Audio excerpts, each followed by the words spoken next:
से नुमाइंदा खसूसी की रिपोर्ट के मुताबिक ऑल सियासी पार्टीज इत्तेहाद ने मसले मसाइल के तदारुक के लिए एहतजाजी तहरीक चलाने का ऐलान कर दिया। इन्होंने हुकूमत को दो टोक पैगाम दिया है कि किसी भी सूरत ज़्यादती बर्दाश्त नहीं की जाएगी।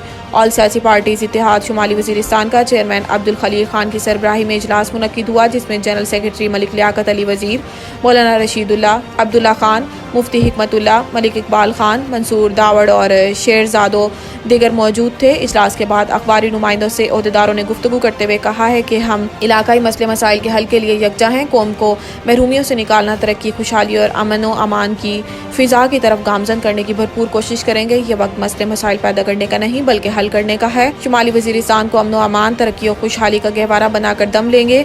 इन्होंने कहा है कि गैस की फराहमी में पहला हक शुमाली वज़ीरिस्तान का है। ऐसी लाइन हरगिज़ बिछाने नहीं देंगे जिसमें शुमाली वज़ीरिस्तान का हक ना हो। गैस की फराहमी को हर सूरत यकीनी बनाएंगे। इन्होंने कहा है कि तालीमी और सेहत का निज़ाम दुरुस्त करेंगे। तालीम और सेहत के अबतर सूरत हाल के बाइस मुख्तलिफ मसाइल पैदा हुए हैं जिनसे मकामी अफराद मुतासिर हुए हैं। मुतल्लिक़ा अफसरान अपना किबला दुरुस्त करें, बसूरत दीगर मुदाखलत करेंगे। इन्होंने कहा है कि शुमाली वज़ीरिस्तान मादनियात से माला माल है, लेकिन मकामी बाशिंदों को जायज़ और कानूनी हक नहीं दिया जा रहा। मादनियात और वसाइल शुमाली वज़ीरिस्तान के इस्तेमाल हो रहे हैं, लेकिन फ़ायदा कोई और ले रहा है। ये नाइंसाफ़ी और हक तलफ़ी बर्दाश्त नहीं की जाएगी। शुमाली वज़ीरिस्तान के बाशिंदों को जायज़ और कानूनी हक और मुआवजा दिया जाए, बसूरत दीगर ना ख़त्म होने वाली तहरीक का आगाज़ कर देंगे।